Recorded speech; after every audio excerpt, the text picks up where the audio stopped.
Olá, aluno. Nós temos aqui um exemplo, dando continuidade ao teste de médias do tipo normal.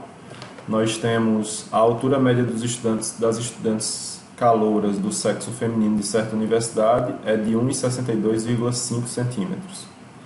Repetindo, 162,5 centímetros, ou 1,625 metros, tanto faz, com desvio padrão de 6,9 centímetros. Existe alguma razão para acreditar que houve uma mudança na média das alturas, quando pesquisa composta por 50 mulheres na atual classe de calouras apresentou a altura média de 1,652 metros ou 165,2 centímetros. Assuma que o desvio padrão continua o mesmo, tá?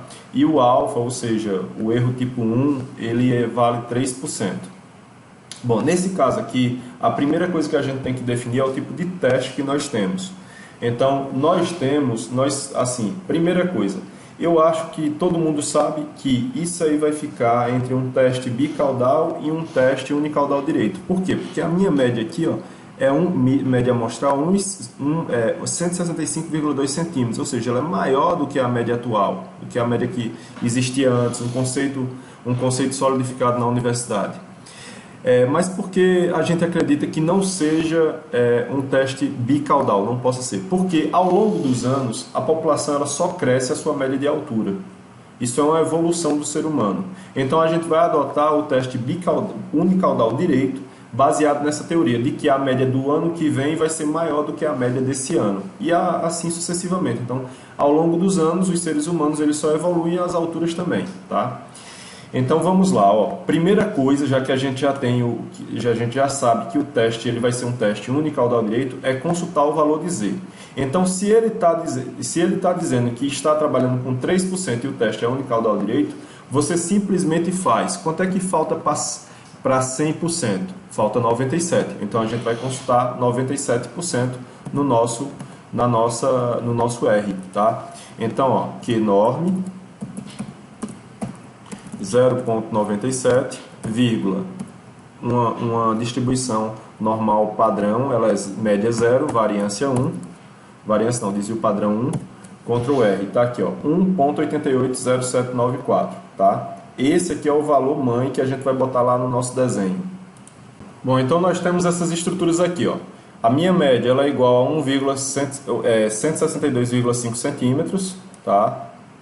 Ou então, a minha verdadeira média populacional, ela modificou, porque eu fiz uma amostragem, ela é maior do que 162,5, tá certo? Ou seja, ela aumentou, tá? Essa é a minha teoria, certo? Eu tenho aqui o Z de T tabelado, que é 1,88, e eu preciso do valor de Z calculado. Nesse caso, vocês lembram, é a minha média, o Z calculado vai ser a minha média amostral, que vai ser 165,2, menos a minha média populacional, que é 162,5, tá? E aqui vai ser o meu desvio padrão dividido pela raiz quadrada da minha quantidade de mulheres, que são 50 mulheres. Então, ó, tudo isso dividido por 6,9, dividido novamente por raiz de 50. Se você quiser botar parênteses aqui para organizar melhor a conta aí na sua calculadora, esse resultado aqui ele dá 2,76 e agora a gente faz o desenho aqui para poder localizar as coisas, tá? Então eu vou fazer aqui um desenho mais ou menos parecido com a normal. A minha curva ela vai ficar mais ou menos assim, ó. Então aqui é o valor tabelado, que é 1,88, tá certo? Lembrem que como é simétrico, esse lado aqui é positivo, tá? Ele vai ser mais 1,88. E aqui eu tenho um resultado de 2,76, que é o meu Z tabelado. Então ele deu, ó, nessa região aqui à direita do número, tá? Ele deu na região dos 3% lá que a gente comentou, que a gente consultou na tabela. Então o que isso representa? Representa que você deve rejeitar H0. Então você deve rejeitar que realmente existe uma possibilidade dessa média amostral, desse grupo de mulheres ele ter se modificado. A média universal ou a média populacional, ela de alguma forma a gente tem uma suspeita de que se alterou realmente, significativamente, a nossa média das alturas dessas moças, tá? Então as mulheres de antes realmente estão mais baixas do que as mulheres de hoje, essas mulheres aí atuais. Por quê? Porque eu estou dizendo que eu estou rejeitando essa possibilidade da minha amostra ser igual à minha população. A minha amostra, ela tem alguma diferença que eu não sei ainda, né? Eu teria que se aprofundar mais nos testes, nas análises sobre essas mulheres, que diferencia essas médias. Lembre, como eu falo sempre, existe uma diferença para mais e existe uma diferença para menos, tá? Essa diferença aí, ela foi para mais, por isso que a gente está usando o teste unicaudal direito, tá certo?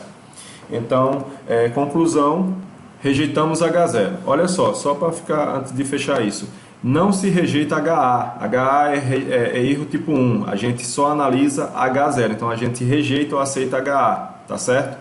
Se a gente está rejeitando HA, é porque a gente tem 3% de chance de estar errado em relação à rejeição, tá certo?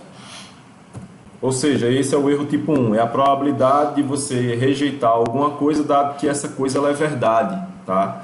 Então eu estou rejeitando que H0